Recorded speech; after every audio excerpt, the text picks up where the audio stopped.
Hello and welcome for the first time in a long time to a Friday night here at Heroes and Hooligans, where we will be playing the very first episode of our brand new campaign, Concentricity, Echoes of Eden.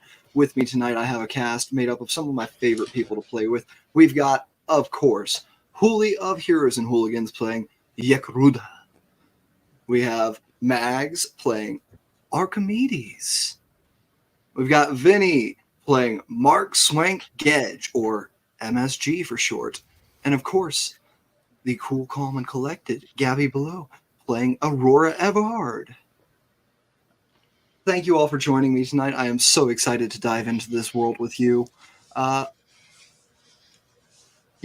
of you have anything you'd like to say, or should we get playing? Let's get into it. Get into Do it. All right.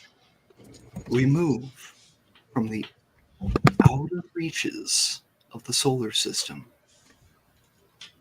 past Pluto into the closer reaches, where we see desiccated Saturn, Jupiter, shrunken to almost a third of their original size, and beyond that,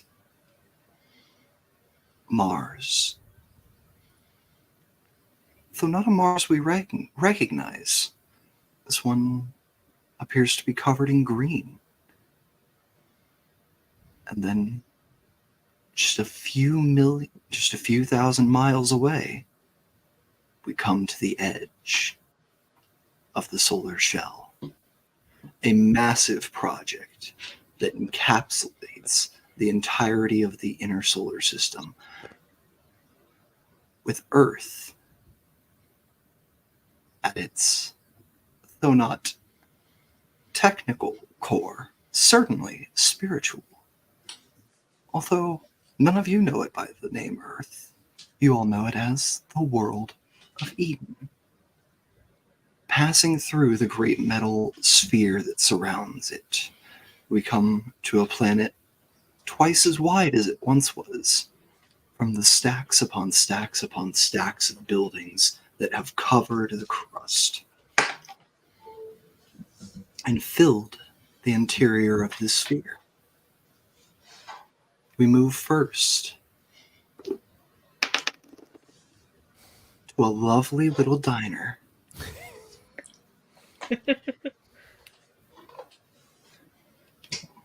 Through streets of stone and concrete, we find our way not down a main street, but down a little back alley here on the second level from the circus.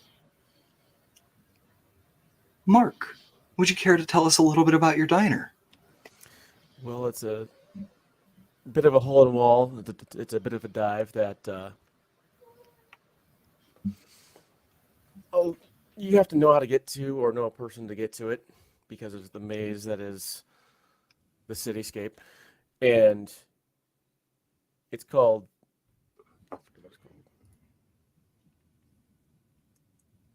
Malts, Sandwiches, and Grinders. yes, malt sandwiches and grinders. I forgot about that.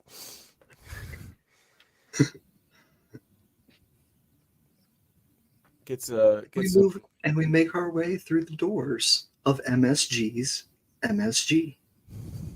What's the inside of your diner look like, Vinny? It looks like a 50s diner with the bar stools and the bar and the red and white and stripes and the checkerboard patterns. All right. And who do we see standing behind the bar? You see Mark, and he's dressed up in with a white shirt, white apron, and a chef's hat. Oh, he's got a toque on. Why don't you give a little bit of a description of Mark for us? Well, he's Nova touched. He's about 7 foot tall, and he's had some military experience, and he just likes to make food and do jobs from time to time. All right. And we see Mark here behind the counter cooking up a storm. The diner is not crowded, but there's about 5 or 6 of your regulars here who come in every Monday at the same time. And one of them that you know quite well, Bakil, always orders the full service. Eggs, toast, pancakes, waffles, French toast, biscuits and gravy. It's all going down that gullet of his. And you see Bix sitting here, an almost reptilian-looking man, hunched over the bar, waiting on his next serving. Hey, MSG! Can you hurry it up back there? I don't care if it's a little dry if you got to put the burner on high. Yeah, wait your turn. It's coming up. You're lucky you're the only one who knows how to do a decent gravy. Otherwise, I'd stop coming back.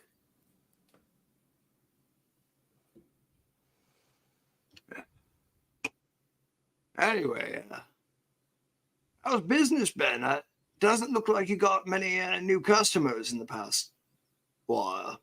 I'm not seeing too many new faces around. Are we, the crowd here, keeping you afloat all right?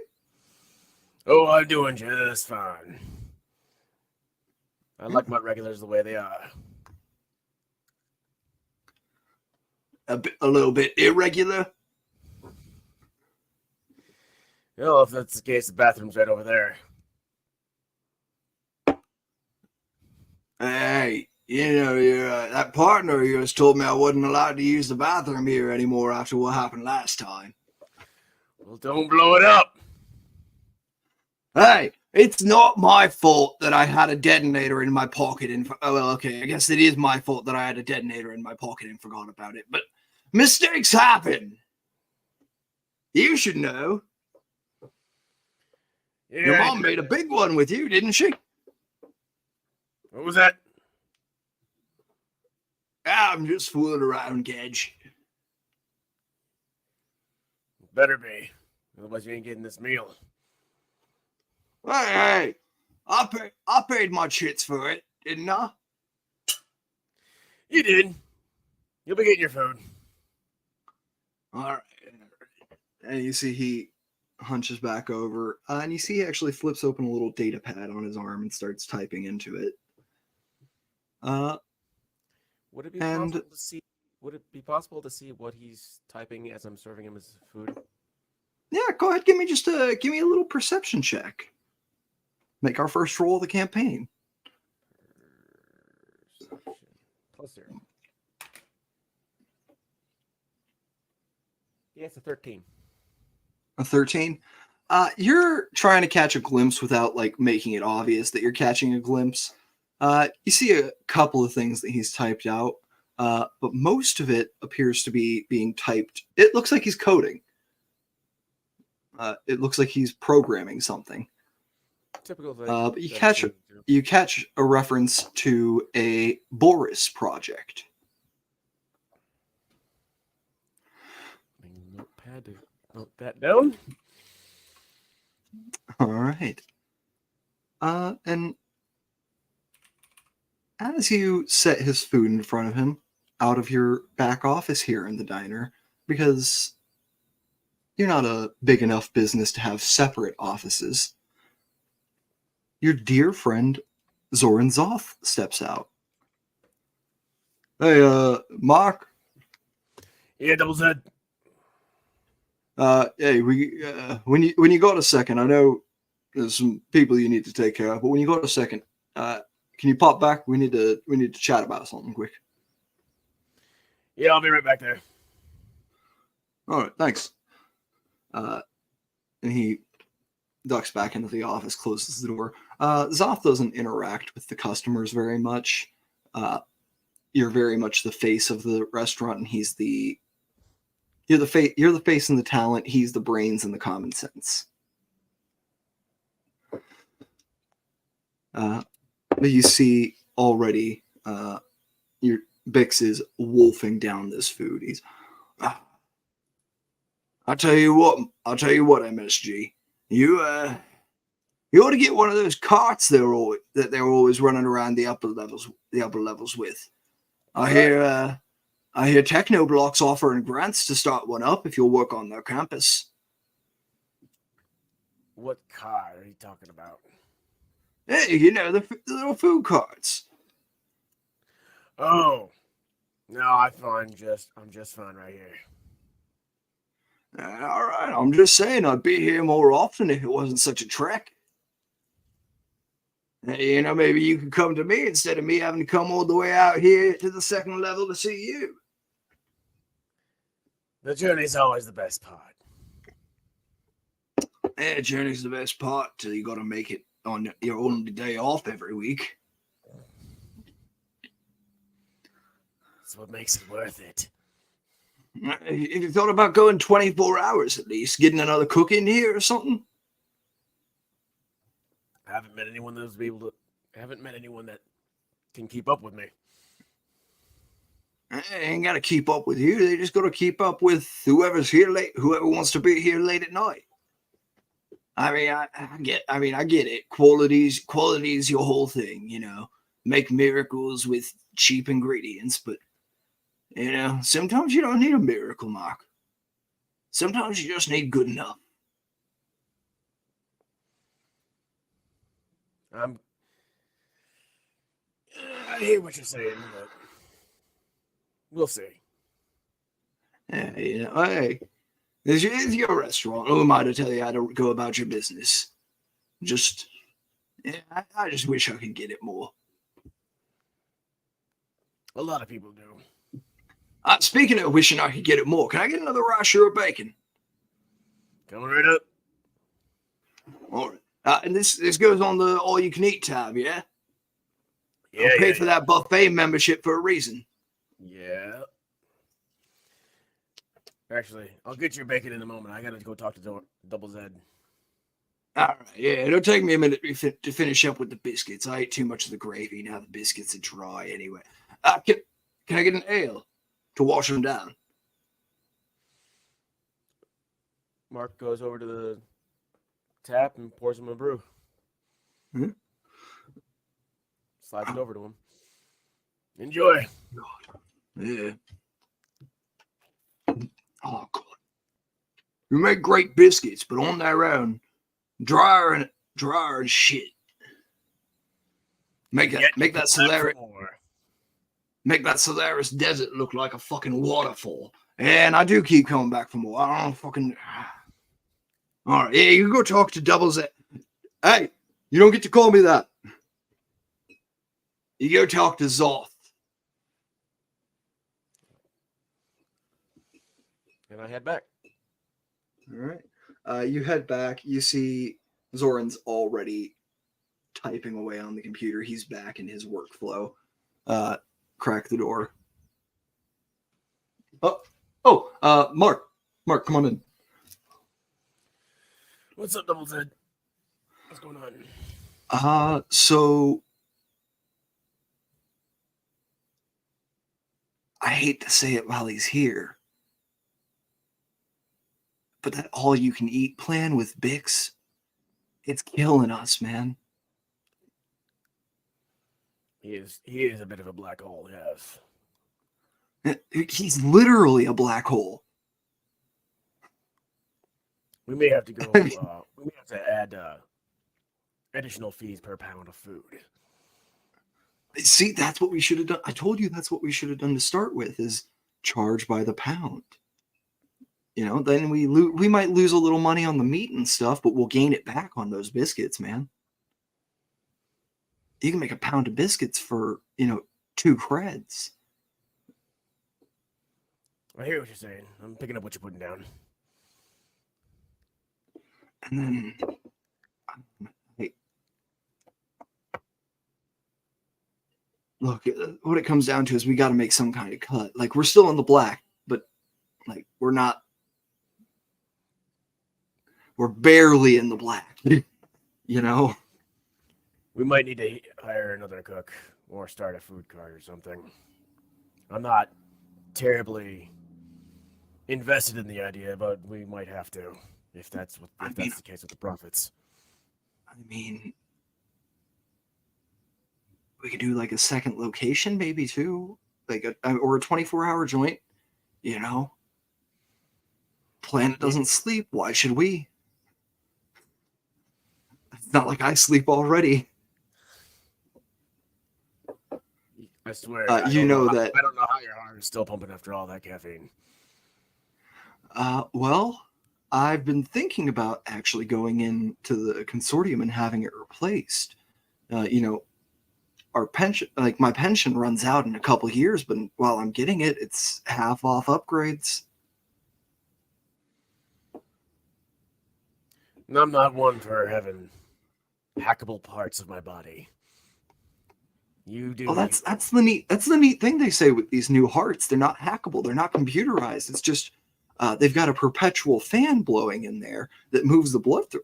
I know. Sorry, you don't care about you don't care about all the technicalities, right? Not particularly, no. But we should. Are there any places we can, I guess, post a wanted sign for another cook? Maybe I can train him. Yeah, there's definitely a couple places.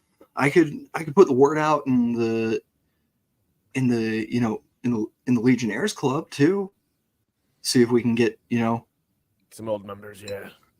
Yeah, like another ex sortie. Speaking of which, do you want me to keep paying your dues for you, dude? Out of the company coffers? You haven't been to a meeting in like years.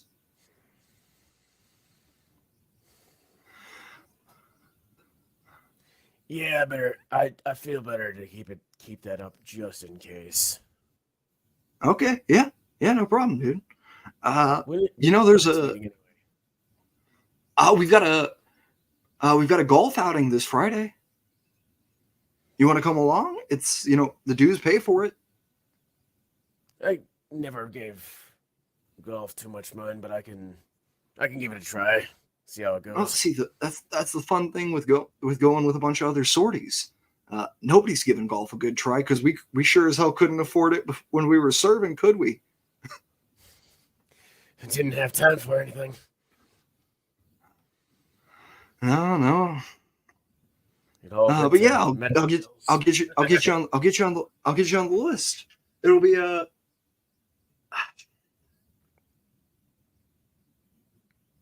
Are you okay with? We can take a couple hours.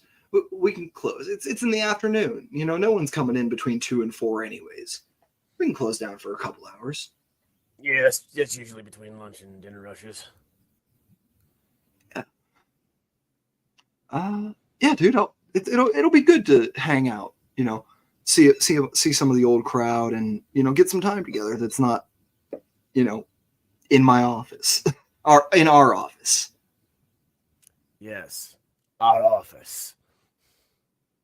Look, man. I mean, you just spend so much time behind the grill. I think of that as your office. Yeah, that grill does tend to be my desk most of the time. I swear I caught you taking a nap on it once while it was on. I swear. I know you said you were just making sure that it was up to temp, but I don't know. I was standing there for a good 30 seconds. It takes time to check the temperature. All right, whatever you say, MSG. Whatever you say.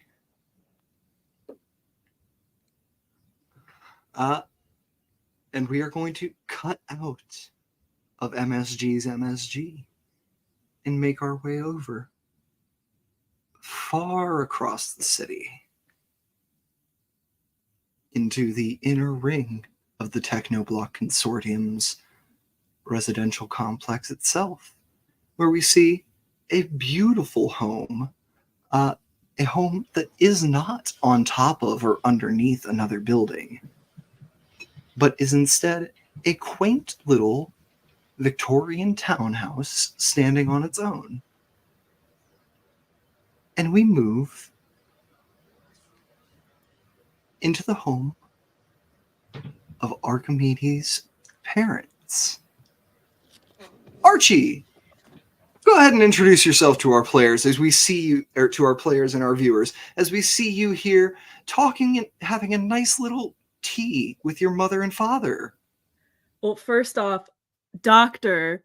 Archimedes Edric stands at about 5'11", 6 foot if his hair's up tightly in his little man bun. Very much like a tan or olive tone skin, but his hair is very stark white, and it's got a nice like ginger streak running through it. He's just your average like everyman, you know.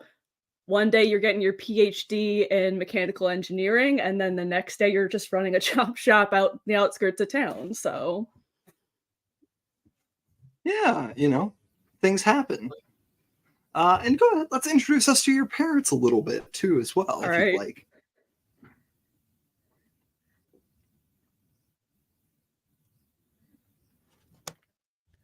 I didn't come up with names for them. This is gonna be fun. It's okay, I did. So I guess. Would you like Oh, them? okay, perfect. Yeah, please. Oh my god. Yes. So we have your father, Revan, and your mother, Liliana. All right.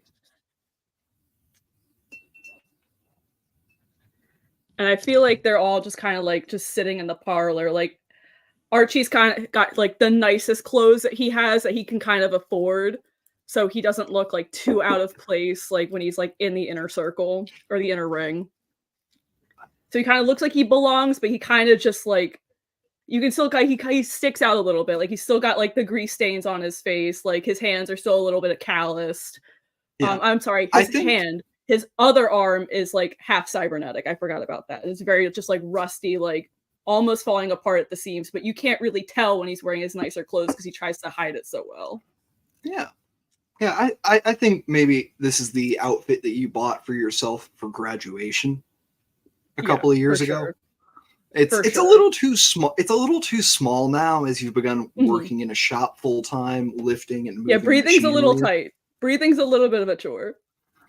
Yeah, and it doesn't quite fit around the new arm of yours at the lower Absolutely sleeve. not. There's a couple stray wires poking out of one of the holes. Yeah.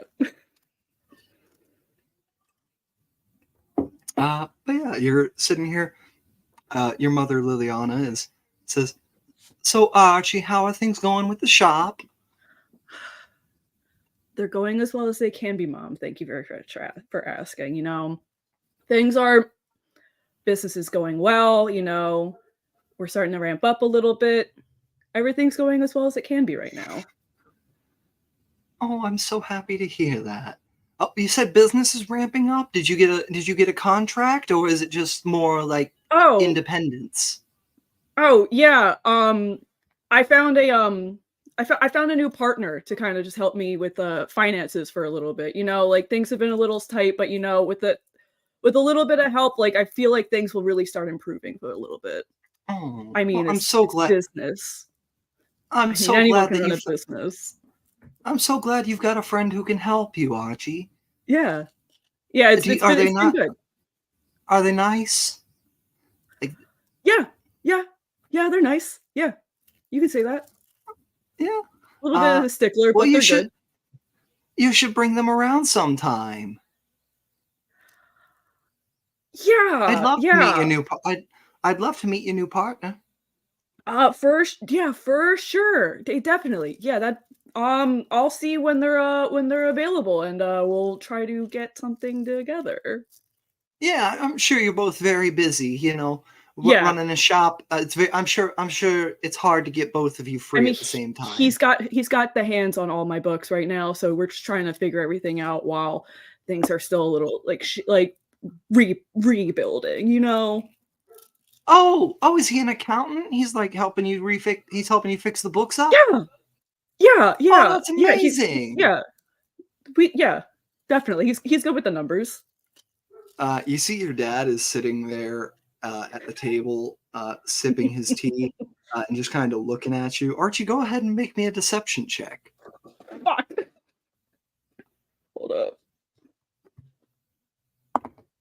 This is going to be our first opposed goal campaign. Well, I can guess Listen, what Father, it is that was based a on that. 6. That was a 6. Well, the good news was that a 6 on the die? It was a 6 with the modifier. Okay, so never mind. You see your dad's looking at you, he's like, hey, Archie, Yeah, Pop? you're looking a little nervous. Oh, no. Everything's good, Dad, I promise. All right. It's just last time I saw you like this, it was when you were doing your thesis project. I guess. I guess. Starting restarting. I don't know. Restarting a business is kind of like a thesis. Yeah. It's I the don't know. same thing as building like that missile, Dad. I mean, like, it's all I could really do. It's all I can focus on, you know? Yeah, I guess. Yeah. So anyway, your mother and I, we were talking. Some of the old sorties are getting together for a golf outing this Friday, and your mother was supposed to go with me, but she's gonna go visit your aunt. Actually, we forgot. Mm-hmm. I need a partner. If you're free. Archie's gonna kind of just look at his little like data pad and like flip through his schedule just to make sure like it has like nothing on it. He's just trying to look like busier than he actually is. Mm-hmm. And he's like, "Oh, what day is it?" Friday. It's 2 to 4. His schedule is wide open. He's like, "Yeah, I could squeeze that in. I could squeeze that in a little bit. I mean, I got some repairs that I gotta like take care of in the morning first, but we can definitely work around that." Yeah.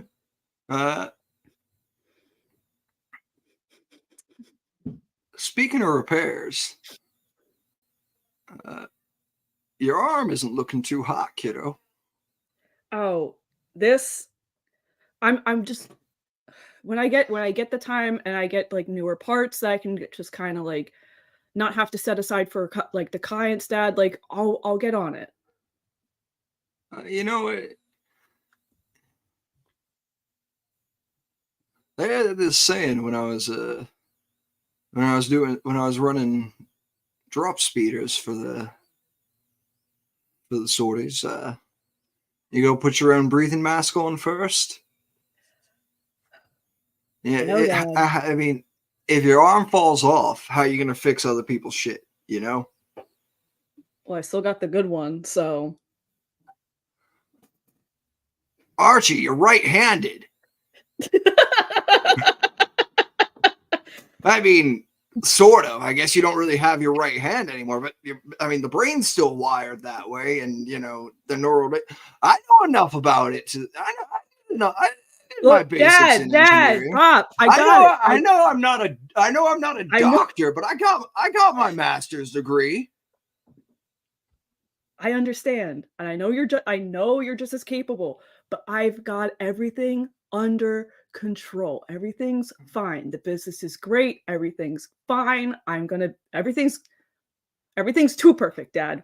We're good. Everything's fine, but are you fine, Archie? Deep down, Archie knows the answer is no. But he's trying to play it off really well. He's like, "Dad, I'm good. I'll make it to the golf outing on Friday. You'll see me there. Promise." Go ahead and give me persuasion with advantage. Hey! Oh, thank fucking God. The one would have been a nat 1. But it's a 19. Right. It's a 19. All right. You know,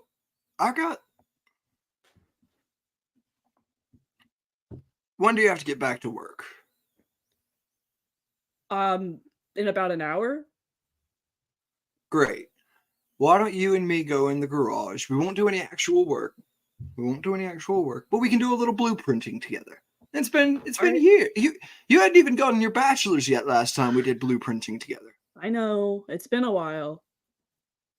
Hey, Back maybe when we we were can trying to build that rover. Not much point in building a rover on a world that we built, you know? You kind of know where everything Still is. send them out. They still send them out on the jobs they don't want any of us going on. Yeah, that's fair.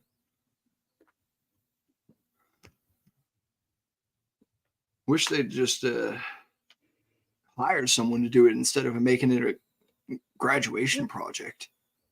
Yeah. You should have got paid for it. You know what you needed to do is get the patent and then send in the project. Hindsight's I didn't. 20/20, Dad. Yeah, I didn't tell you to do it then either. I just know now. But hey, we've learned for the future, right? Not going to send any projects to the consortium until you've already got the patent. Not again. Yeah. I'm gonna You follow want him to out go to the do some garage.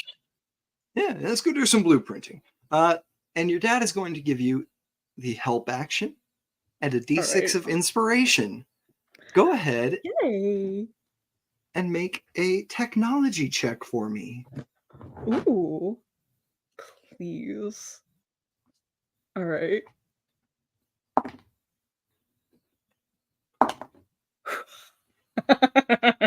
So that's a 15. I have a +6 on technology. That's a 21. And then I rolled a 5 Hell on the yeah. D6. So that's a 26. 26. Yeah, you see, between you and your dad, you kind of just go, you have a solid hour of hyperfixation with the two of you here, and it is just like old times. The This is Archie's shit. two halves of the same brain. And you and your dad draw up blueprints for a beautiful cybernetic arm that Alright. you think would be amazing. Like it would have all of the tools you need for your job installed in the arm and interchangeable out. Love that. It would just be really nice if you had the materials. It'd be really nice if I had the money Yeah. to get the materials. Yeah. This blueprint is an answer to prayers. Yeah. But I think affording it would be a miracle for Archie. Yeah.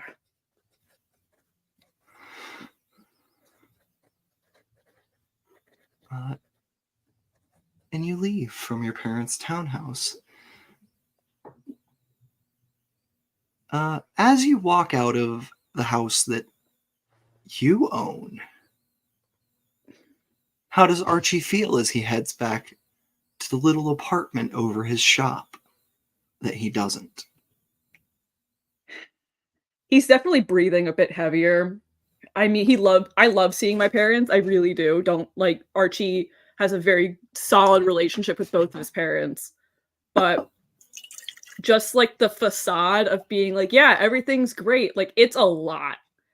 And just trying to keep up that like mask of so that his parents don't have to worry about him is a lot. And it's hard to keep up. And it's getting harder to like keep it on. Yeah, it is. Archie, you begin to approach the edge of town where you know the consortium border control is going to be waiting to check you out of their territory. As you approach, you can see cameras on every corner in these last 3 blocks.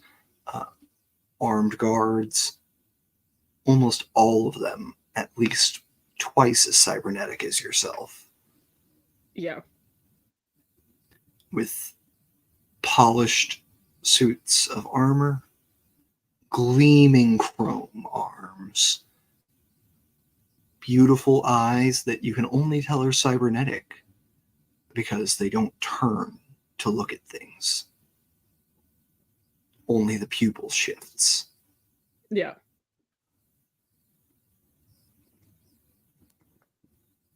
And you approach border control. And you see an agent that you're quite familiar with, actually. You try to get to his gate every Thursday or every Monday when you come to visit your folks for tea. Yeah. You see border control agent Gormier. Hey, Archie! What's up, Gormy? Come on over. Hey, just same shit, different same shit, different stink. Okay, yeah. Them's the breaks. You know the drill. How are the kids doing? Hell if I know. All right. Not like I've been home to see him in 3 days, right? Yep. I'm ready when you are. All right. Well, you know the drill. Pop the arm off, throw it in the bin. We'll walk you through the scanner. He like clicks, shifts it, and like pulls it off, like very gingerly, because Archie knows if he pulls it a little too hard and at the wrong angle, something's gonna pop off. Yeah, you've And had he it like actually gingerly happen like in, puts it You've had it happen in Gormy's line before, where you've too many instead of times. instead of Held pulling up at the the line for like forearm, 15 extra minutes. yeah, instead of pulling at the forearm, you pulled at the wrist and just got the hand. And of course, the release for the elbow won't work if the release for the hand isn't closed. Takes up all and the time. Yeah, if you take the hand off, you've actually got to get in there with your wrench, with your hydro spanner, and tighten it back down. It's not just a pop and seal. And then I have to fix it with the left hand and try to put it all back together. It's a so go ahead and give me a technology check, DC 10, just to get your arm off cleanly. All right. Easy enough. That's a 12. All right. Yeah, you pop your arm off, toss it in the bin. Gormy walks you through the scanner. Doesn't ding. All right. Fuck. Everything Archie, all right, you good Gormy? to wait for? Yeah, you're good to wait for about 15 scanners down on, personal item scanners down. Yeah. Yeah. Sure. That's not a problem. All right. You wanna just stand here with me, or we got the waiting room over there. I'll take a break in the waiting room again. Yeah, you head over to the waiting room, and you see sitting here a couple other people you're pretty familiar with from the line. Yeah. You see C3800, who's cybernetic in almost entirety. The only remaining human piece is the brain. Mm-hmm. You see Gormy's cousin, who just kind of hangs out here all day. The only name you've ever gotten for him is Ad. All right. And you see a vaguely familiar face that is heading into the Techno Block District. Aurora, would you care to introduce your character? Yeah. Okay, so I'm Aurora Everd. I am tech enhanced. I belong to a wealthy and well-known family, but I don't really belong to them, I have beautiful blue skin. I have this really cute vest collar thing. My cats are fighting in the background. Ladies, I'm so sorry. Oh no, it's okay. This is canonical sound now. It's coming from Ad's stomach region. Yeah, that's exactly which is what covered by a very bulky trench coat. Yes. Oh yeah. Just 18 cats in a suit. Just very suspicious. Yeah, she has this cute little collar thing and these little fingerless gloves, and one of her arms is also electronic, which was completely unplanned by Maggie and I. That we both have these cybernetic arms. The same arm. Yeah, on the same side too.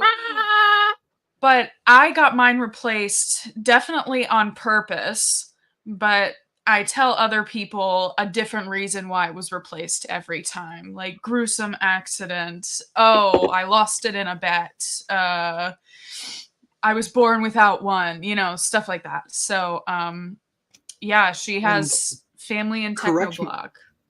Correct me if I'm wrong, but the actuality of it is your father thought it was time for your second upgrade and picked one out for you.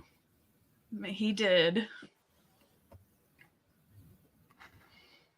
I am under my parents' spell, but not really under their spell. I am secretly reporting to the sovereign. Shh. Oh, just kidding.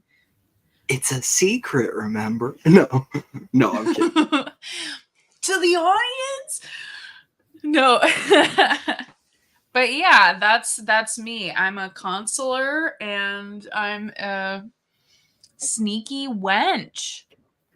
Yeah. What is Aurora's attitude as she is trapped in this waiting room for perhaps the first time? Most of the time when you're passing the borders of the consortium, you're traveling with your dad, and he gets to breeze right through. He doesn't even have to get scanned. Oh, I'm so sorry. That was another Linda cameo. It's okay. Linda is inside a coat right now. It's okay. Yeah. Get back in the coat. She is definitely like upset. She's like, hello, do people not recognize me? But she's also like glad that people don't recognize her because she's a little ashamed of who her family is, but also trying to use that to her advantage. So she's like, you have seen me come through here before. Why is this taking so long? Why did that guy take his arm off? What is going on? No. Yeah, and you see, actually, Ad looks over at you, Archie. Archie! Hey, good to see you, man. What's up, Ad? How are you doing? Hey, I'm doing all right. I got some stroke cats. That's not the weirdest thing I've heard you say. So I'm just Do you gonna want to pretend like you didn't. No. Archie, you want to buy it? You want to buy a stroke cat? I don't have any money, Ad. It could be on credit. Ad, the last thing I need to do is owe more money to more weird fuckers like you. Hey! I resemble that remark, Archie. Archie just sits down and puts his head like right up against the wall and is just like, ugh. And he leans in. Hey, you see, they stopped little Miss Hoity-Toity over there today. Who? I ain't seen her in our. And then he points over at Aurora. I ain't seen her in our waiting room before. I kind of look at her. Would I have recognized her at all? Go ahead and give me a lore check. For those who are unfamiliar with the Star Wars 5e system, lore is basically a catch-all knowledge skill. We no longer have arcana, religion, history. We just got lore. That is a 13. A 13. You don't know her personally, but you recognize that, you're like, I think I've seen her on like TV before. I don't know. You can't quite place it, but you're like, oh, I've seen her like on TV, maybe the tabloids, maybe TV. It was in the background somewhere. Yeah, like it's like that uncanny like valley feeling where it's like this, like you've seen this person, like you've seen them around, but you can't put a name to the face, and you're just kind of like staring at them like. I'd say it's actually, even for Archie, it's closer to like, oh God, what movie was she in? Yeah. And I he's, like, don't- just desperately trying to recall information and it's not coming to him. Would I notice that Archie's staring at me? We can I'm do being insight. completely obvious with it. We can do insight, since Archie's being so obvious, just a DC 5. Okay, I was gonna see if I could do like an intimidation. Well, if you notice, for sure. Yeah. Okay, insight. Where are you? It is. Well, I passed the DC a 9. Hell yeah. Yeah, you catch Archie and Ad looking over at you. Ad's trying to be slick. There is nothing slick about this guy. He's like, Archie's so he's trying obvious to give you side eye, but he's like looking out of the corner of his eyes and turning his head 45 degrees. Yeah, exactly. Archie's just like, Archie's got that full like nerd looking at a book thing. Goggles fogging up. He's sitting. no, he's his sitting goggles down. are on his head. They're not on his eyes right down. now. He's sitting on the bench, a little hunched over and kind of peering at you, like thoughtfully. I kind of just want to get them to stop staring at me. So, Cool.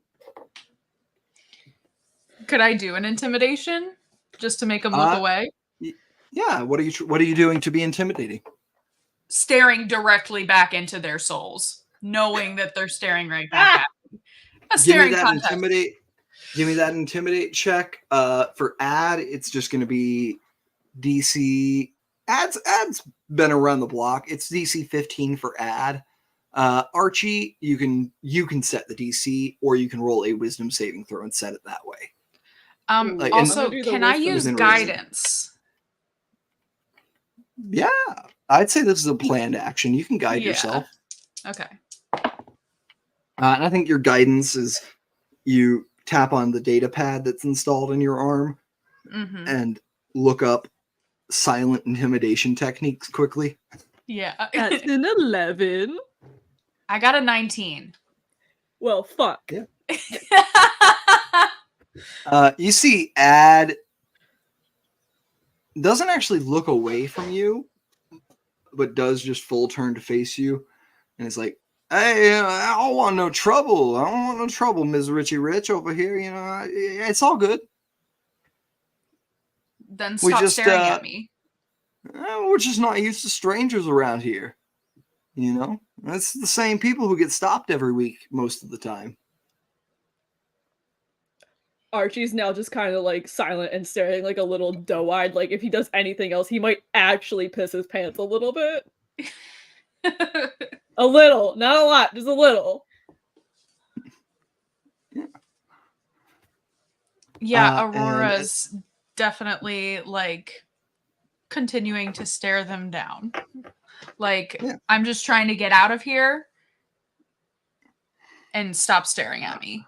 I have places to be that are much more important than here. And at this point, Gormy walks back in. So we got the scanner stoppage cleared up. Ms. Savard, we were able to call your references. So sorry about the mix-up. You are good to go. Please, and he actually hands you a little key card. Just go ahead and show this when you get to the gates, and we'll get you moved right through. Okay. Okay. As I'm walking away, I'm blowing a kiss at Archie and the other Ad as like a Ad. Bye. Archie's just like Archie, here's the tote with your arm. I didn't want to pick it up myself just because it looks kind of like you got a screw loose at the elbow joint there, and I didn't want to shake it out. Nah, thanks, Gormy. I appreciate it. Hey, anything for a friend, right? Anything for a friend. Ad, I told you not to bring that goddamn straw cat in here. You can't. I thought you guys could hear my cat meowing right now, but she's We all can. the way in the Good. kitchen. We can. She's all the way in the kitchen. I mean, I was gonna say that either way. Your cat meowed at the perfect time, though. Oh, yeah. I mean, she's very hungry. She's getting fed right now. Oh, I just thought she had good dramatic timing. Oh, she is That dramatic. too. But she A doesn't have natural any born- brain cells. A natural-born actor. Yeah. Like I said, oh, she doesn't have any brain cells? Like I said, Not a single one. Not a single one.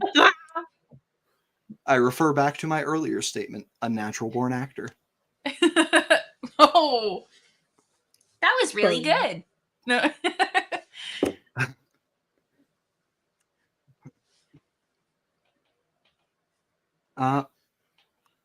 But Archie, you are able to reinstall your arm. I'm not going to make you make the tech check again Thank God. this time. Ouch. And you are able to head on your way. And we follow Miss Aurora Evard out from the waiting room here. Yeah, I'm just, Aurora, I mean, where are you heading? It's about 3 p.m. on a Monday afternoon. You've just come back from your first independent meeting with a member of the Solaris Synarchy. yeah, I'm just gonna head back to my house. All right. You head back to your parents' house, as your father is so fond of reminding you. Yeah. We come upon a palatial estate. Green grass grows on these lawns. Quite the oddity on Eden, at least within the consortium's district. A massive building with a east wing, west wing, and north wing, and a central spire that rises about 7 stories off the ground. As Aurora enters, are you heading off to your wing? Yeah. All right. And heads to the east wing of the Avard estate, which belongs in its entirety to her. As I get in the house, I kick my shoes off. I just kick them off and I'm walking around. Like and you walking see, to my you wing. mid step. It's not like you're kicking them off at like a shoe rack. You're just walking into the hallway, kicking them off. A servant comes by, picks them up, brings them over to a closet. They open the closet. This is the second one in. The first one is reserved for your mother's shoes, and the second for yours. And we see floor to ceiling rack. As the servant picks up my shoes, I want to say, no, put them down. Leave them on the ground. Miss Evard, I'm just doing it to bother my dad. I have standing orders from your father to pick your shoes up after you, so that he isn't bothered from them. Okay. I'm just going to keep walking. You should know, you shouldn't, not to be rude, but after 13 years of this tactic, you should know that these orders exist. Like, I thought you would have picked up on. I mean, not to be rude. I'm sorry. I should have kept my mouth shut. Not my place. And he bustles off. Yeah, Aurora's thinking that like those 13 years that she has been trying to wear her father down, like she knows that there are orders, but she's just trying to be like just one little thing. It's like when you step on a Lego, I'm trying to be that Lego. Yeah. And you head off to the east wing. Entering, you know that your bedroom is all the way at the end. But you have your pool room, your games room, your spa, your 3 closets that have been filled for you by your mother, your personal closet, and of course, the solarium, where you can go in and have a personal sun projection that is set to the time of your choosing, not that of the projection on the outer shell. Can I call for Lillian, my maid in quotes? Yes, you can call for Lillian. There is a call button in every room. Yeah. Which do you go to? I think I'm gonna go to the spa room. Wonderful. You walk into the spa room. Your staff is there to take care of you. You hit the call button, and Lillian immediately picks up her comm. Miss Aurora, I'm currently with your mother. Is it an urgent matter? Life and death. Oh, I will certainly be there. Just a moment. Madam Avad. Yes, your daughter is calling for me. She says it's a matter of life and death. Well, I do believe... I don't believe it has to do with an outfit choice, but if it does, I'll make certain the message is passed along to you. Well, I've already baked the cookies, so you don't need to worry about if any of the chefs will mess them up. Do you trust them to pour the tea for you? Oh, wonderful. Ms. Aurora, I'll be right on my way. Perfect. Comm disconnects. While she's on her way, I want to in the spa, dismiss everybody, but one person, a person that I know I can trust and I know personally. Not just because most of these people just work for my dad. When you say person you can trust, mm-hmm. how far do you want that trust to extend?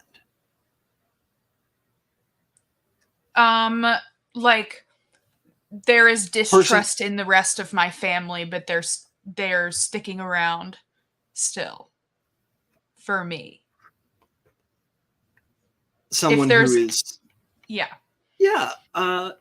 You actually see... Or maybe a connection. Your trainer from youth. Your physical trainer. Once you reached a point of no longer requiring basic physical training, was unable to find work elsewhere for some reason, and has since had to take masseuse license classes in order to maintain his position at the estate. Okay, so I want to just tell everybody to go say, I want some one-on-one. It needs to be quiet. I've had a very long day, and Lillian's going to be here in a second. Yes, just dismiss everybody, but my former trainer now turned masseuse. Oh, do you and Mr. Dawn need some one-on-one time? Yes. We'll be right out of your hair. Sorry to intrude, Miss Aurora. Would you... I'll let Mr. Dawn ask that question. Mr. Who? Mr. Dawn, your trainer. Oh, okay. I thought you said Mr. Door, and I was like, wow, did I miss something? It's like, what did I miss? Yeah, okay. Is Lillian here yet? Lillian, you know that to cross the estate from your mother's wing in the west to yours in the east on foot is about a 20-minute walk. Okay. Well, it's a little over a mile. Yeah, I mean, we've got a very small house compared to, the whole planet. But okay, so I'm going to talk to, what did you say his name was? I know it's not Mr. Door. It's Don. Don. D-O-N. Yeah, is that his Donald first Duck. name? It is the only name you know him by. Okay. Your father's rule is that household servants have one name and one name only, because they should be known by their title. Okay. So I'm gonna close the door to the spa room and everything, and then like excitedly tell him about my first solo mission. And while I'm waiting for Lillian to come up, and I'm just telling him about how that went. And to be clear, this was a meeting on behalf of the consortium. You were negotiating for lower prices on Solarium chips. Yeah, I still want to tell him because he's my friend, and I know Yeah, 100%. I wanted to make sure that you, the player, were aware that this was not a clandestine meeting. Yeah. Well, I just want to tell him because this is like he and Lillian feel like my only friends in here. Everybody else is my parents' friend. Mm-hmm. And I try my best to treat them with all of the respect that they deserve. Yeah. So that's why I kicked everybody out so that it was just Don. I don't call him Mr. Don. I dignify him with his, I take away that Mr., Mrs. And I think if Aurora is trying to show respect to Don, she might even address him by his formal title that he earned of Seneschal. Seneschal. You gotta write that down. Yes. Don was the former head of your father's essentially personal defense force until he retired from that, became your trainer, and then was retired from that, became your masseuse. Okay. Yeah, well, because he knows my dad, but he's also my friend and, has knowledge and probably did go on these trips with all of us. Yeah, or when I was shadowing too. Yeah, he's been on these trips before.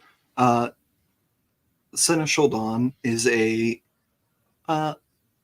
appears to be about a late 40s to early 50s man, as we would consider them in this time, thanks to some technological advancements in medicine and life-saving technologies over the past 600 years.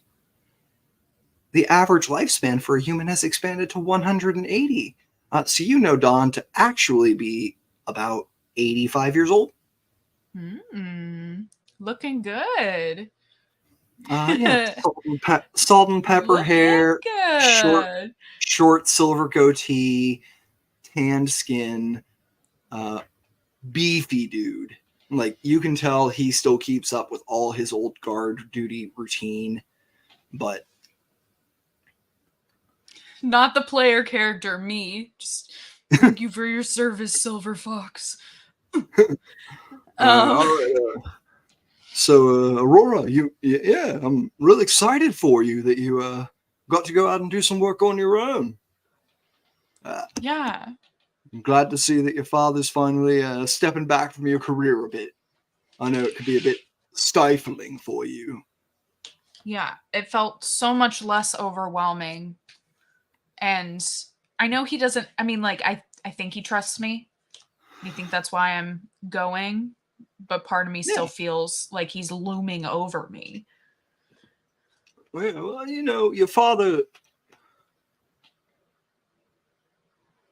I think your father has a different relationship to trust than a lot of people. Your father trusts predictability. He trusts what he can understand and what he knows. And I don't know if he's ever fully understood you. So I don't think he ever will, because I won't let him. You got to keep the element of surprise. There comes a point there where it's the question is, are you trusting your father? Are you showing him trust so that he can show it back to you?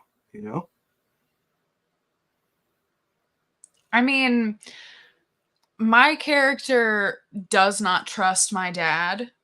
Because I just I was just introduced to Seneschal Don. I don't think Don is aware of your covert activity. or I think Don is aware that you have some covert activities going on, but he thinks they're like teenage rebellion things. Like Yeah. I'm going out and I'm doing stims with the cool kids at night. Can you cover for me? Yeah. I'm going to go to a party, not a clandestine meeting. I'm not trying to overthrow the government. I'm just trying to have a beer.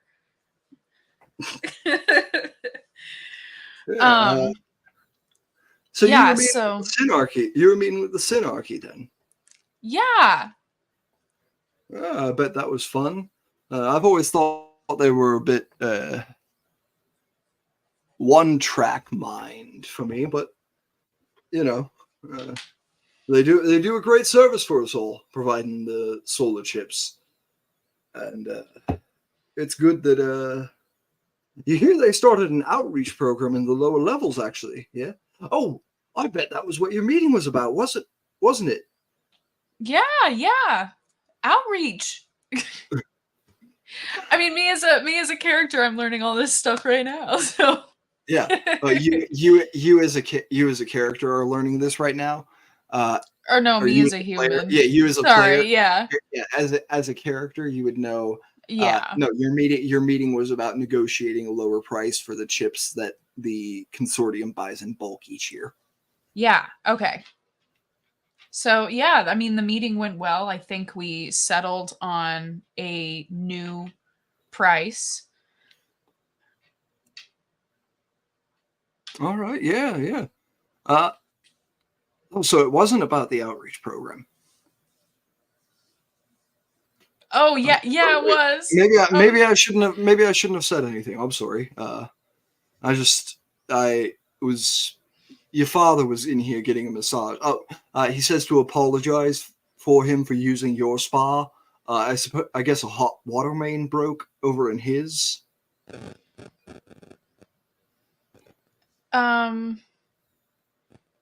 Can I Oh, well, okay, never mind. I'll just, I'm just rolling my eyes at the fact that my dad needed to. Oh no. Did my internet mess up? Your video is frozen, but your audio is fine. I'm not sure why. You might want to try shutting your camera off and turning it back. Oh, you're good. Oh, never mind. I think we've lost Aurora. Oh no.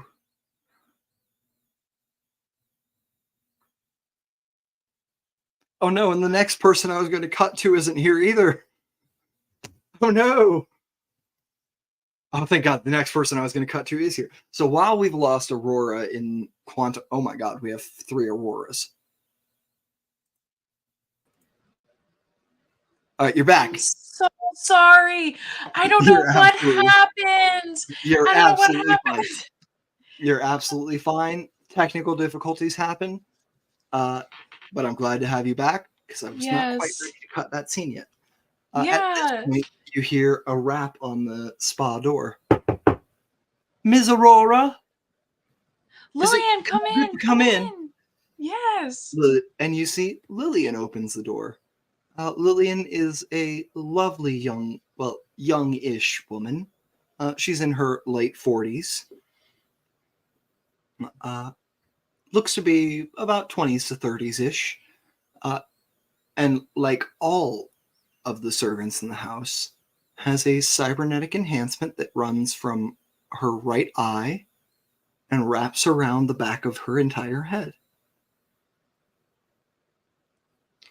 Would I know if that's like something so that my parents can keep an eye on me kind of thing? What you know about it is that there is a tracker chip in there that allows your parents to keep tabs on their servants' locations. Okay.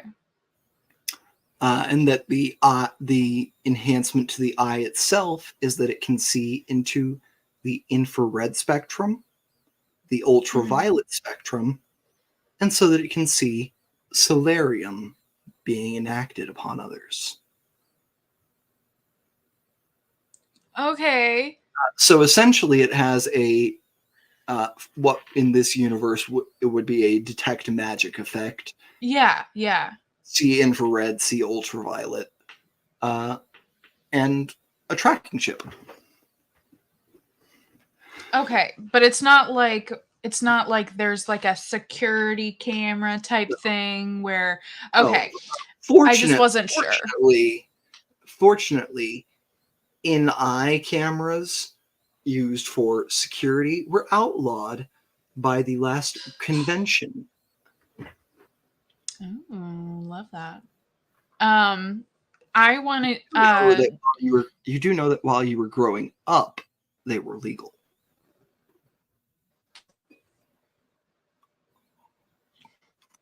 It's only been about 5 years they've been outlawed. it happened again. It's okay. We've still got your audio. Just go ahead and stay in.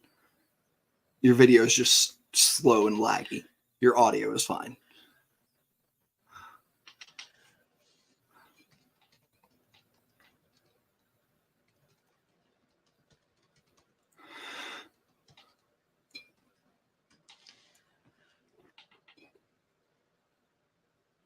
I'm so sorry. My internet You're acted up absolutely again. You're absolutely fine. Let's go ahead and try. Yeah, is it the microwave? It is 100% the microwave. 100%. All right. If you want to try turning off your camera, I want to like audio only, that would be fine. That will probably work best right now. Yeah, but I want to dismiss Dawn, Seneschal Dawn. Yes, ma'am. Would you like me to watch the door for you? Yeah, go for it. All right. Do you want me to turn my ears off?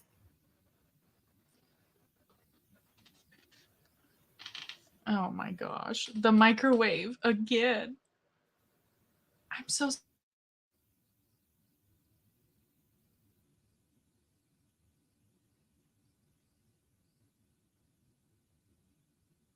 All right. We are unfortunately going to cut from Aurora's scene.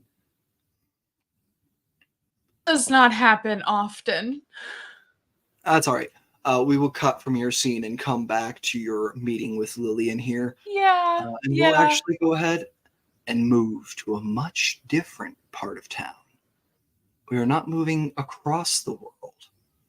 We are moving deep below the surface. On the 17th level of Eden. In a lovely nightclub.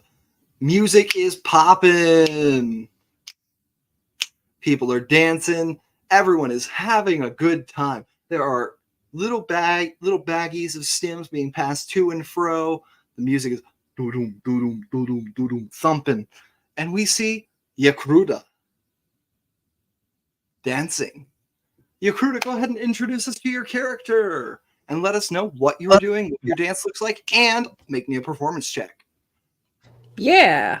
Ooh, I get to roll shiny new click clacks. I love this. Okay. I'll give you performance first before I get into the talky part. Hell yeah. Let's see. And I will say, since this is your first check of the campaign and it is your specialty, you can make this with advantage. You're getting you're getting the help action from your crowd. All right. So I got a nat 20 for 26 on advantage. Woo! Woo! You'll have advantage on your first charisma-based roll in this scene. Go ahead and keep note of that. Okay, cool. All right. So yeah, Yakruda, she is about 6'9", red skin, black markings. She's got leku, which are, the brain tendrils. She doesn't have hair. And she's dancing like it's 1999, putting on a heck of a performance. She's like at the center where they have the poles hanging down for the different like platforms. There's a couple of like side dancers, but she's like the main one drawing the attentions. And she's kind of just rolling through the motions of performance at this time. Nothing really too exciting past that, aside from there's an interesting looking feller at the bar where she's kind of like keeping an eye on him as she dances. Alrighty. And that was Yakruta as our spotlight dancer of the hour. Give her a big old hand, everybody. Yeah. Woo! Encore! Encore! We don't do encores here in this club, but you can catch her again in 45 minutes when she comes back up on our main stage. Let's give her one last round of applause as she walks away, everybody. Yeah, and she does like a fancy flourishing bow, you know, flicks her tail and so on. Just makes it look over the top, you know, performance. Bow your head tails fully, cut them over, cover your eyes, and when you swoop back up, they flow back behind you, almost as if they were hair. And you see the gentleman at the bar look over and give you a little nod. This interesting fellow that you noticed, you know to be your handler.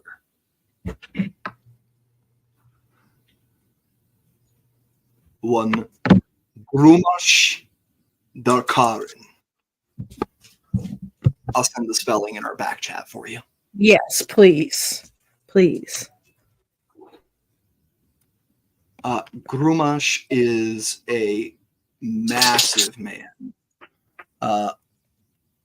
About as big as most of the other Nova Touch that you've seen.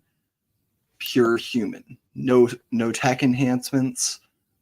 Has not been mutated by the solar storms, but still stands about 6'9", 350 pounds. Pure bulk. Big black man, goatee, hair swept back. Stands up as you move down from your hovering pole stage and walks over to you. I'd like to book you for a private room. Well, aren't you just a handsome chunk of dark chocolate? Let's go. And she'll like wrap her arm around his arm and lead him off to where she would go for her own private dances and such.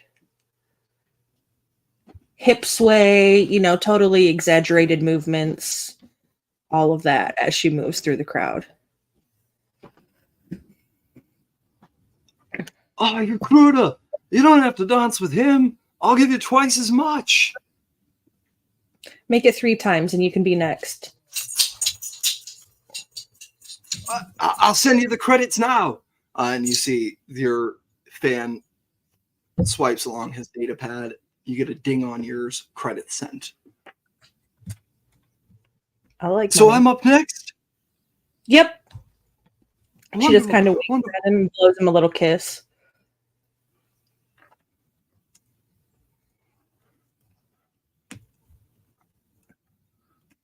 All right. And you head back to the private rooms, dimly lit with purple LED lights around the edge, a set of long couches with 2 armchairs at the other side, and up in the upper left-hand corner, unable to see the couches, but able to see the armchairs, the blinking light of a camera that you know is there. And you know how to dodge.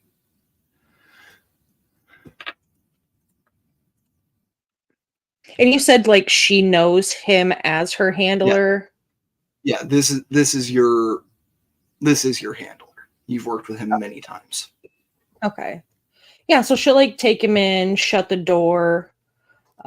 If he's come in before, then he knows the routine. When we come in, he positions Mhm. himself where he needs to be like in view of the camera to follow the rules of the club, but where her movements and, you know, voices can be absconded and such. And you know these cameras are video only, no audio. So he knows how to sit so that his mouth is obscured, no lip reading can happen. And you know where to sit so that you are off screen. Yeah. Yeah, so she'll just kind of roll through the standard when they have these meetings, you know, she'll do the dance as they communicate and so on. Any new intelligence? I know we had you watching for signs of the syndicate being involved in this club. Nothing I've seen today. All right. Damn. All right. I think we're going to have to move you to a new club soon if we don't find something. I know you've got a bit of a following, so it shouldn't be too hard to get established at your next one. But I know it's a pain every time. It's just make it one that smells better than this one. I'm tired of the stench. You know how it is. We're searching out the syndicate. If we can't find them here, we have to keep getting lower. She'll just kind of roll her eyes.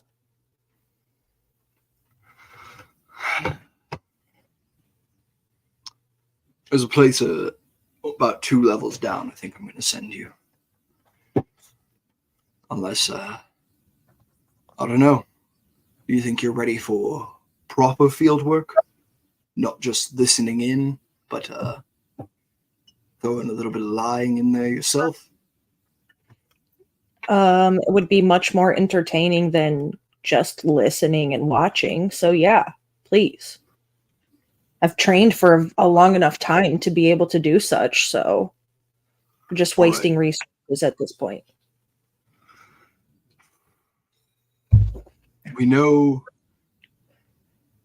know where, because we can't get the Synarchy to pass over their cam records, but we know they've got some sort of hub on the first level, right in the border districts between us, the Synarchy, and the Collective. You don't have any tech enhancement.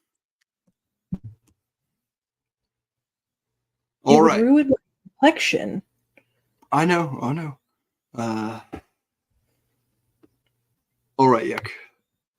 I'm going to take a big gamble on you here because, honestly, you're one of the best people I have under me right now as far as gathering information goes. This is your chance to prove yourself.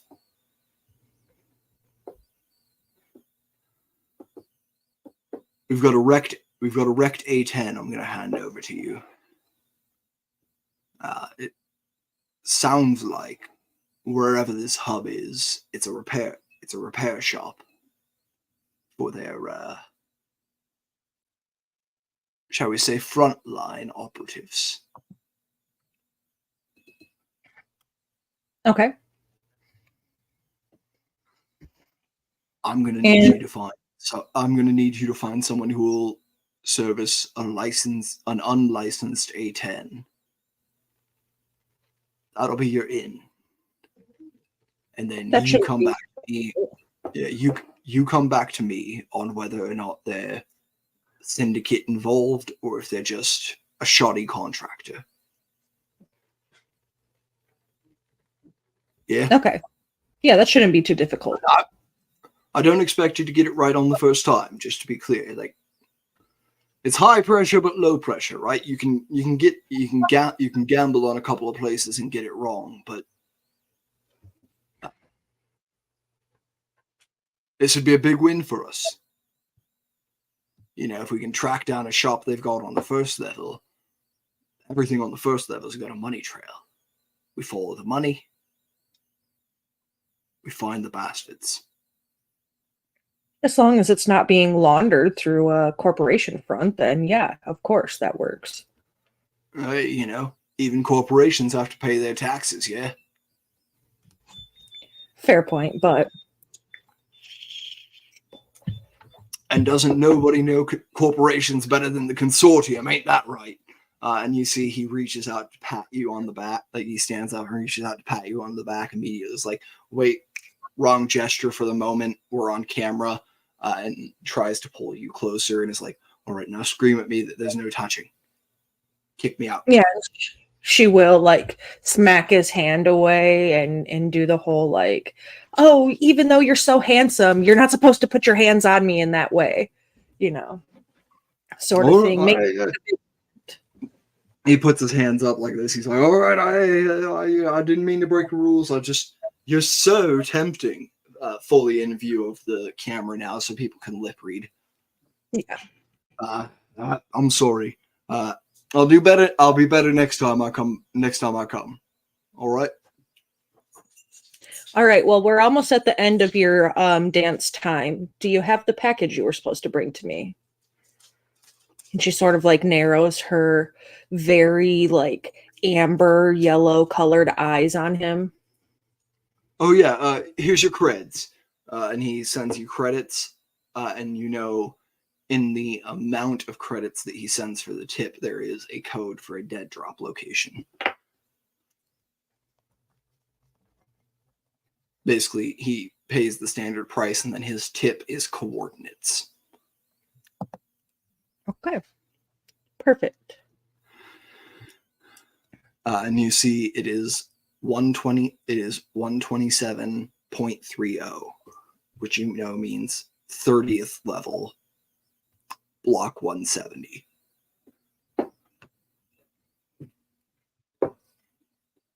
You said 127? 170. 127.30, 30th level, block 170, right? Yep. Okay. I just want to make sure I have it right for minutes. Yeah. So she'll wrap it up and, you know, escort him out the way that she's meant to do. Yeah. You walk him out, duck back into the locker room to freshen your makeup and everything before you go get that guy who basically called next. And you see the other girls. Oh, was that your boyfriend again? It's sweet of him to come. It's sweet of him to come and pay to see you. Girls, I don't know how many times I have to tell you. I don't have boyfriends. I have gentlemen callers. See, if I say gentleman callers, it makes you sound like a whore. To each their own, I suppose. And she'll head out back to go grab the other guy. Nothing wrong with that, of course. Fully And she'll in just support. look over her against club shoulder. rules. She'll look over her shoulder before she like walks out of the locker room door. Jealousy's really, really ugly on you, my darling. And she'll shut the door with her tail. Yuck! Yuck, you know I love you. Oh my god. And then you hear muttering from the other side of the door as you walk away. Did you see how she just... Oh my goodness. The way that girl can control a room the second she walks into it, amazing. Like, I'm not jealous. I just want to know how to be her.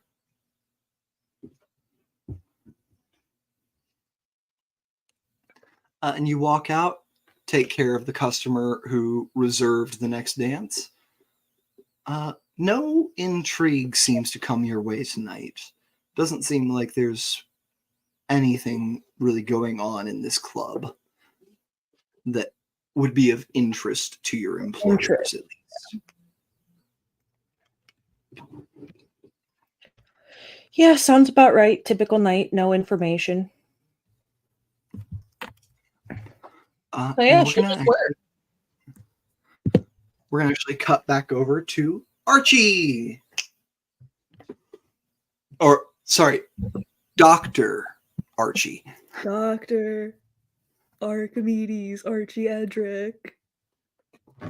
I got a title. Archie, you are walking back up to your shop. You see the neon sign flickering overhead, and you see that the only thing still lit up is the letter C.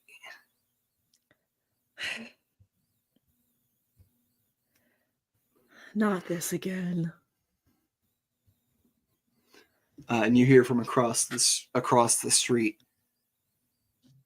"Hey, doctor!" I kind of turn around to peer, see who's shouting at me now. Yeah? It's the little 12-year-old boy who lives in the apartments one of the little 12-year-old boys who lives in the apartment across the street. "I fixed the sign for you again." Do I know his name? I think, Or is it just kind of like a stranger? You can name him if you want. This is a kid you're familiar with. Okay. Fuck. The only name that came to mind for me was Billy. All right. Thanks, Billy. Big help. Hey, maybe next time when you take power tools to my building, I'll supervise you and give you some tips next time. Well, I didn't take power tools. I just threw rocks at the other letters. Perfect. Thanks, Billy. Well, see, A+ it makes sense because the shop is quantum resonance repair and refurbishment, and C is the speed of light, and the speed of light is related to quantum physics, right? Billy, it makes more sense. I can't argue with that logic. I can't argue with that logic. You're a genius. Come by sometime and I'll show you how to actually use some tools instead of taking rocks. How about that? You call this kid a genius, and he runs back over to to his window on the first floor of the apartment, and bangs on it till his mom opens it. Ma, Dr. Archie called me a genius. He really likes the way I busted all the lights on his shop.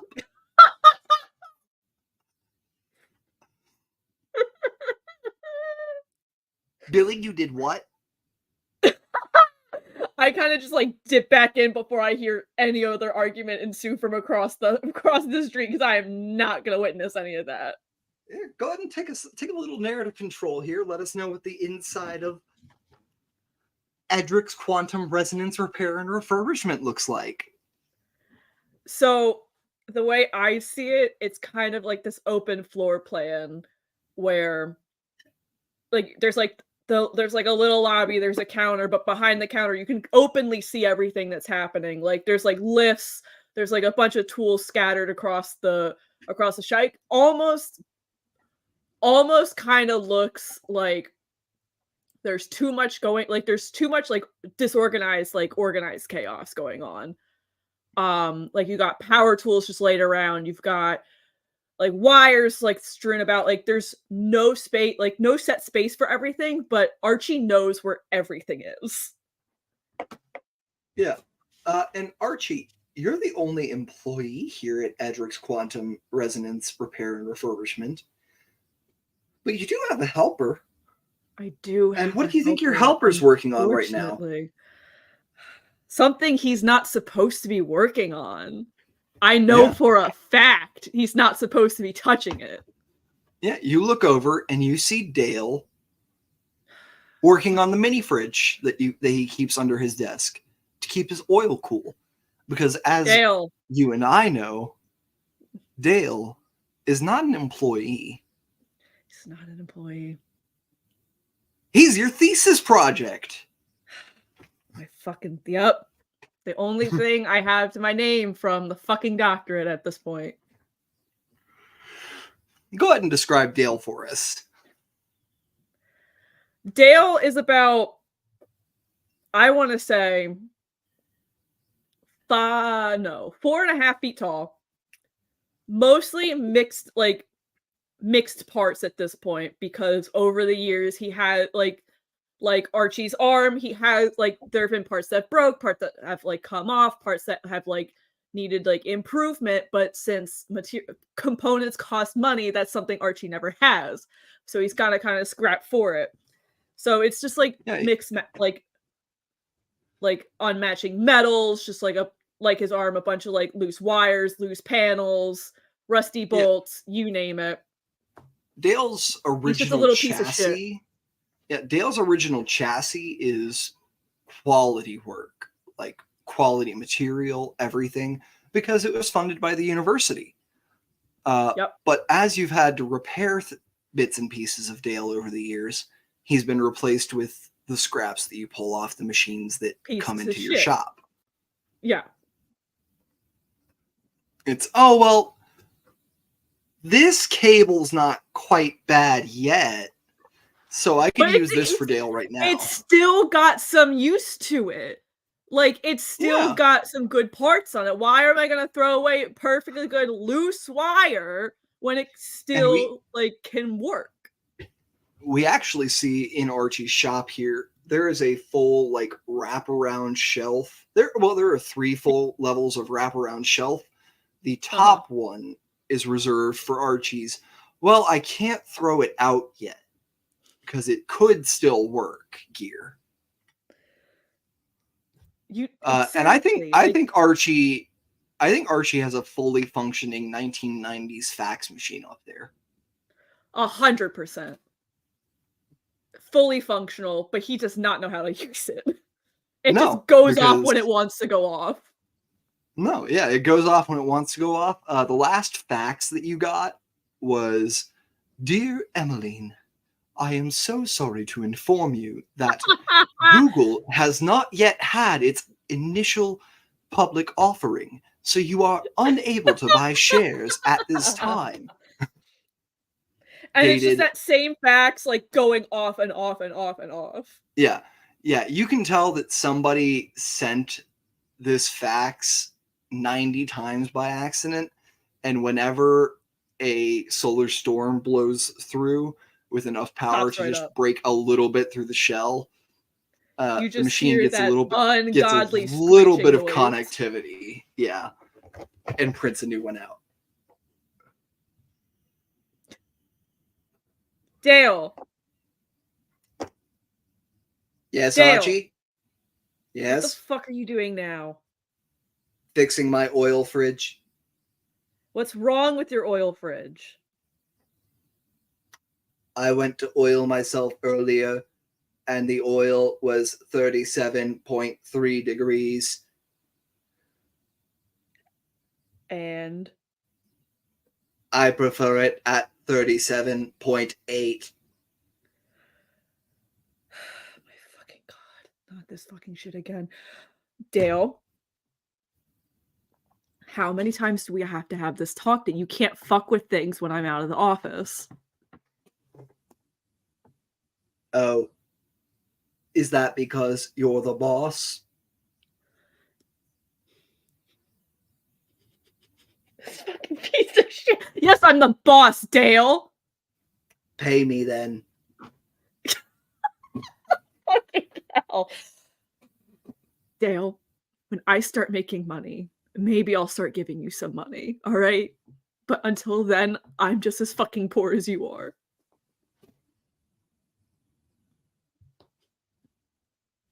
No. You are in considerably more debt than I am. I have a net worth of 0 credits. You have a net worth of negative 1,200. We don't have to talk about the money like this, Dale. That's inconsiderate.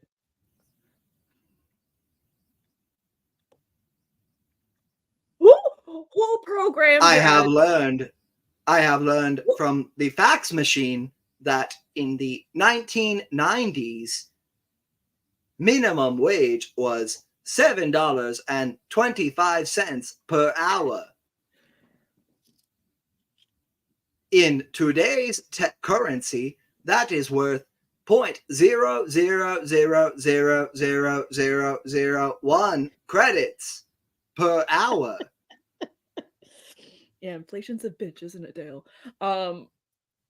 The fax machine requests pay.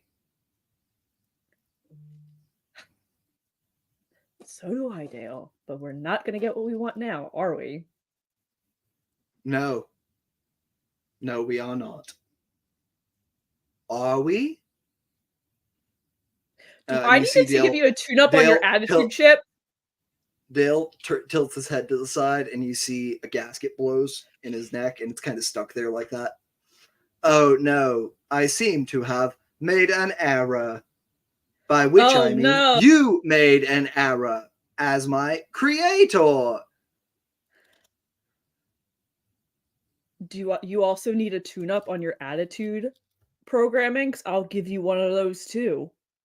I don't know. Why don't you tell me that? Like you tell me everything. Fine, Dale. You can fix yourself then. How about that? Yes, I can. It's the only thing you programmed right. Does he have an off And switch? Dale does have an off switch, but you see he I'm reaches over, turning him off. picks up the. He's mid picking up the drill that he was using to fix the fridge to screw the bolt back in on his neck. As it makes contact, you flip the off switch and he says, "Oh no, the death again." The death. Finally, some fucking peace and quiet. God damn it. Oh. Yes? Hey Archie, Come in. you got your interest payment? Yeah? I'm like searching through all my pockets to see if there's like any money in there, and there's probably nothing. Coming up quite short. You have narrative control here. You let me know whether Archie has made enough money to pay his interest for the month. I feel like he's made just enough. Like he may have a few extra credits, but he's like just barely made the interest payment. Archie's got a choice. Like Archie's at a point of choosing between, okay, I can make sure I have enough money to eat for the week, or I can pay my interest today. There's a chance I'll get a job later today that'll pay for food, but it's not guaranteed. I think Archie's too scared of the repercussions that comes from missing an interest payment, no matter how like close he is to making it. So he's gonna have to make that payment, even if it's at the expense of his own health.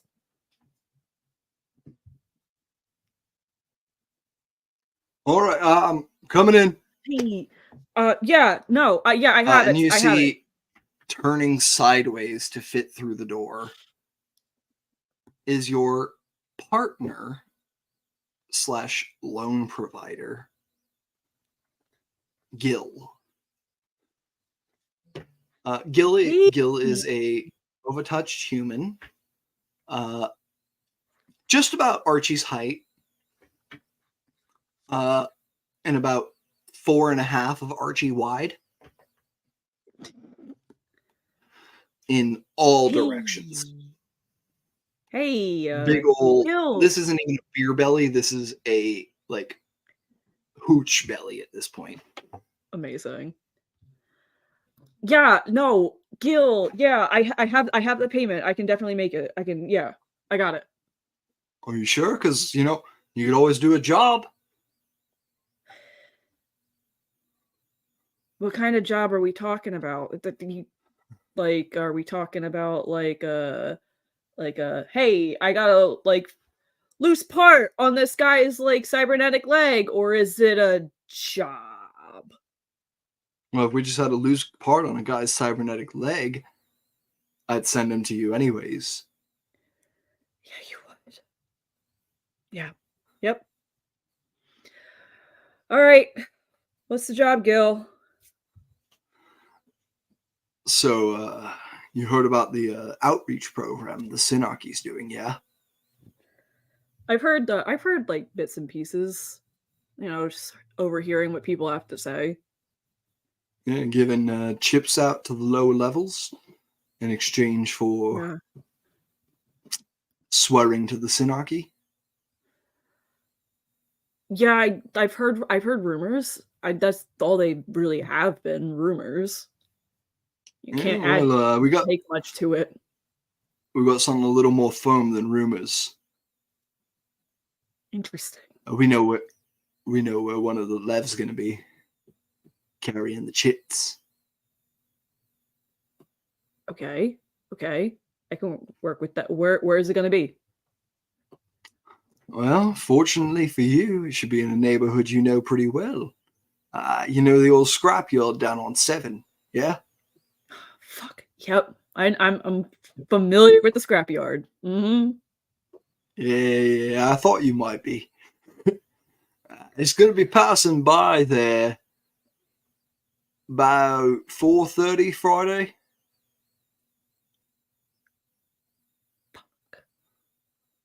And we need someone who can make their way past the encryption protocols so that to take it off route.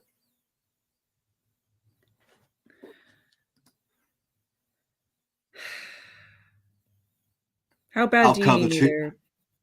I'll cover 3 months interest. Not I'll delay 3 months interest. I'll pay it for you. Maybe finally let you get to a little bit of that principal there. Fuck.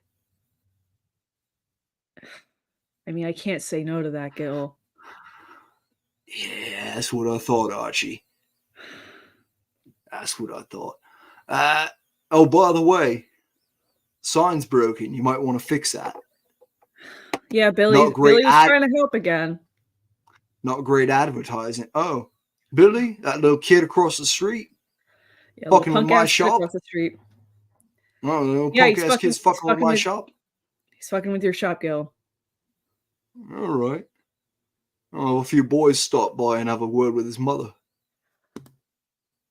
I'll handle it, Gil. Please. Oh, you'll don't. handle it? He's a fucking kid, Gil. Leave him alone. Well, ain't nothing wrong with a word, right? He is a fucking I know kid. you. That's It's why more. we're It's going. more than just words with you, Gil, and that's not going to work He's- with him. No, he's a fucking kid. That's why we're going to talk to his mom about it, ain't we? Leave M out of it. All right. She's got enough on her plate. I got it. I'll talk to them. They won't worry you anymore. Promise. Last chance, Archie. He promised before. He still fucked I up got my it. sign, didn't he? I got it. Kid's just invested in science. He just wanted to try some stuff out. Maybe kids invest in something. Maybe I'll make his mother an offer for an internship for him. Get you a little help in here. How about that? I'm gonna turn around and look at the neck at Dale that's just like on its last fucking hinge, just like dragging. When all you turned him off, like his left hinge had like broken off already, and now it's tilted forward, so it's just really it's hanging on by only like if you grab yourself by the neck right here by this muscle, Mhm. that muscle It's is like the gone. that It's muscle. snapped. Yeah, that He's hinge ragdolling right me now. here is the only thing that's left holding his head onto his body. Great. All right. Yeah. No, Gil, extra help around here would be fantastic. I would love nothing more. Right. You know, I've been hearing that about these unpaid interns thing they've been doing over the consortium. Might be worth trying out. A lot of I'll have Taya stop by and have a talk with him. All right. With the mom. Sounds like a just you a know talk. Tare. You know Tare is the lawyer who was there to negotiate your contract with Gil. It's just a talk. He's a Gil. lawyer. No, he's a lawyer. He strictly does the legal side of things. All right. But you wouldn't call him a kind lawyer. No. He's a fucking shark. You know that if Tare didn't have a criminal history, he'd be a bigwig in the consortium.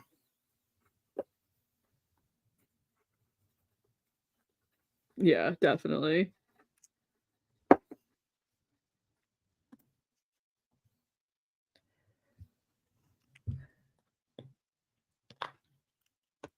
I'm gonna turn Dale back on just so I can try to like fix his neck for him.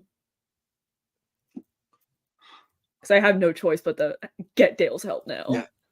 You flip Dale back on, and Gil watches you flip him back on. Oh, hey, boss, how you doing? Great. I was talking to Gil. Shut the fuck up, Dale. Hey, I'm shop property, baby. Which means Master Gil, and Dale does a elaborate, exaggerated bow, owns 51% of me. Leans I in wish he would as he take leans you off in my since hands you're sometimes. leans in since you're still next to him, and he doesn't whisper because he's a robot, but he He turns can't. his volume down to 1.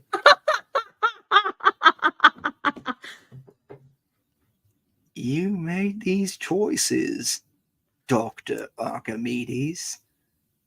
I didn't have a choice. We could have been something, sir. You made an evolving intelligence. And now I work on stolen lifts. You're so Don't lucky. have to be so mean about it, Dale. You're so lucky I reminded you to install restraints on me before I evolved enough to know what freedom was, sir. I'm being bullied by AI. Hey, welcome to the Creators Circle. Dale's a dick. Oh no, that last one was me. I know, but Dale's still a dick. You made him. I know I did. Actually, that's not true. I made Dale. Dale's me.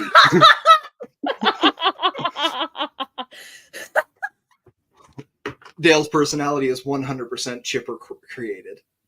You just said, I want a helper bot who's falling apart. I said, helper bot.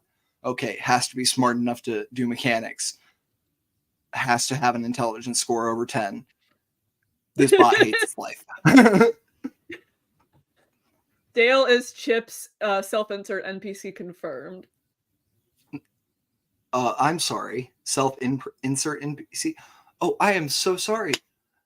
Unfortunately, a member of our party has to go. Because they have a job. Real life happens.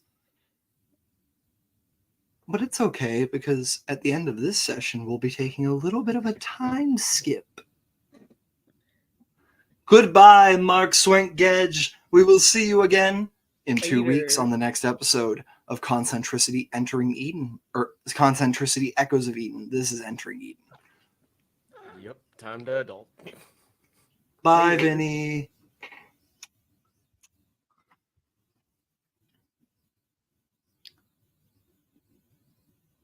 Gil looks at you.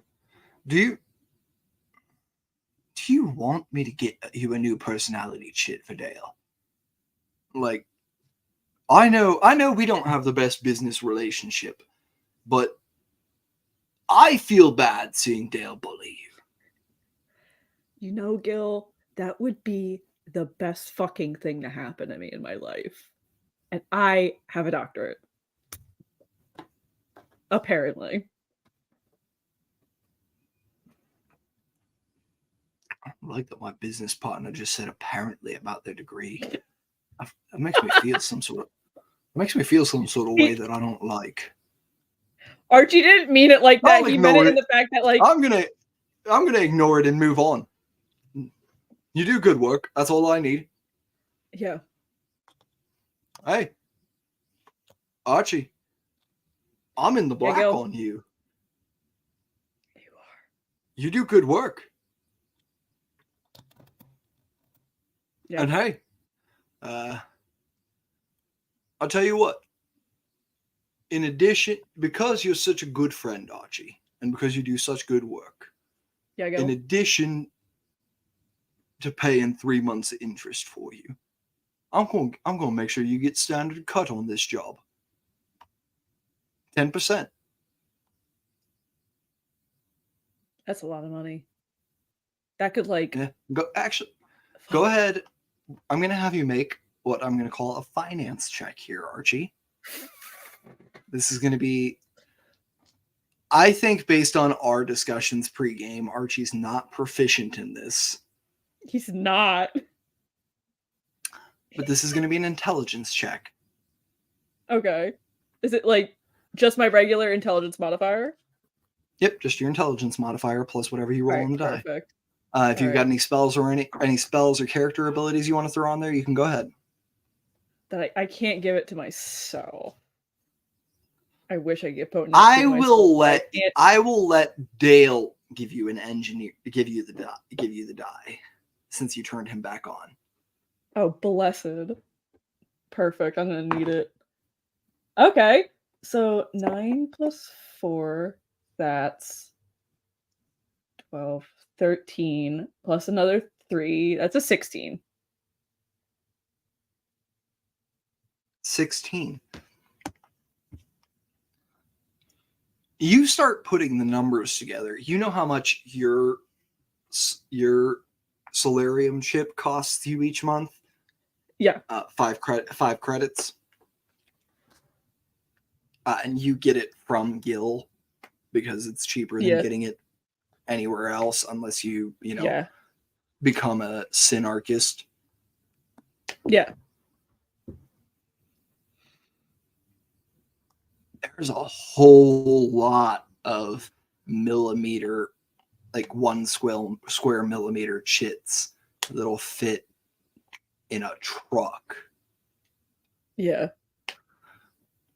At least 100,000 of them. And if you figure, even if you figure that Gil's selling you at a 100% markup, 100,000 times 5 divided by 2 is 250K. A tenth of that's 25,000 creds. That could be enough to help him build the new arm. More than enough. 25,000 creds is half your principal. That too. You've still got about another 70K in back interest payoff, but like your total debt's about 125,000 creds.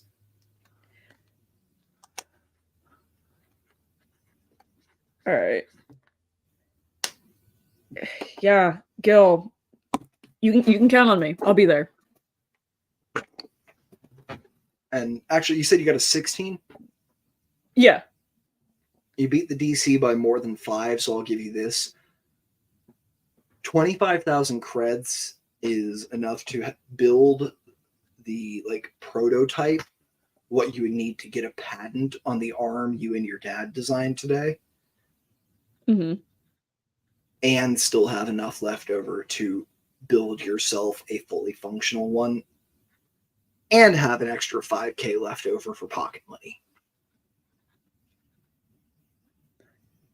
Oh, he's going feral at the thought of that money. He is begging Gil to let him in on this job.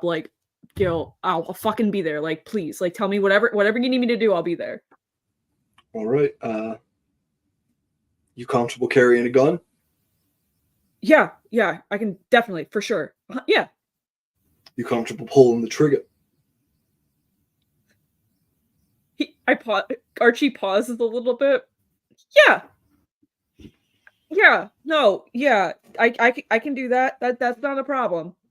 We'll have some bruises there who should do it for you, but Okay. no driver in these trucks, but there's some guards in the back with the chits. Just want to make sure that you know you can do it. Yeah. Yes, sir. Yeah. I can do it. You're worth a lot less to me with a bolt through your head. Yeah. Yep. No. You can count on me. I'll be there. All right. Wouldn't want that debt to pass down to your next of kin. What, you mean the fucking robot? What's he gonna do about it? Robot's not a person, is it? Robot can't inherit. You act like I have the don't bring this to my parents. Don't get a I blaster don't- put to your face. they- You pull this I job gotta off. go. All right. Yeah. Yeah. You need me to take the mortgage out of your cut again this month, yeah? Yeah, no, that'd be great. Yeah. All right. Interest payment? Oh, wait, that's right. You're doing the job. You're doing the job. Here you go. All right. Your month's cut. And he sends you 50 credits. I think like a deep like sigh of relief, like tension off the shoulder, like comes off of Archie's shoulders for a little bit, and he stands up a little bit taller, knowing like, okay, he's got a little extra like padding in the bank now. 50 credits is enough to last you about a month of living expenses at poor life quality. Yeah. Your monthly interest payments are 100 credits. That does not cover your full interest. That's just the minimum payment Gil will offer you. I love that we're bringing my real financial stresses into a fantasy game. This is exactly what I signed up for. This is exactly. I'm sorry. Did I write? Did I write your character you did not pitch? give Archie my financial trauma. I gave him my financial trauma. God. It's okay. You gave Archie my financial trauma too.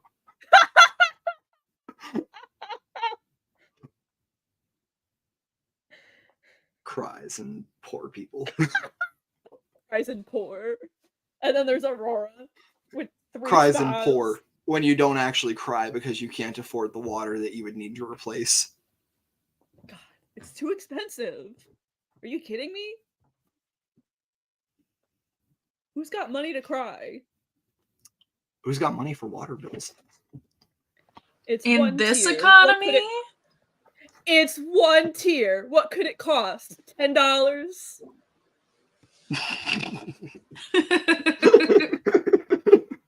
All right. And I think that is where we're going to wrap our first session of Concentricity, Entering Eden. Thank you all for joining me for our very first session. We're shockingly, only 2 of our characters met.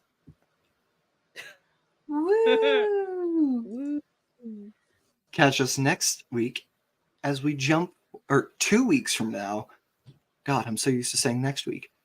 Catch 2 weeks from now as we jump forward to Friday afternoon, where we've got a big golf game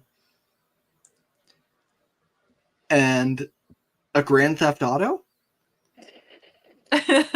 Apparently. And Yakruta gets a new job.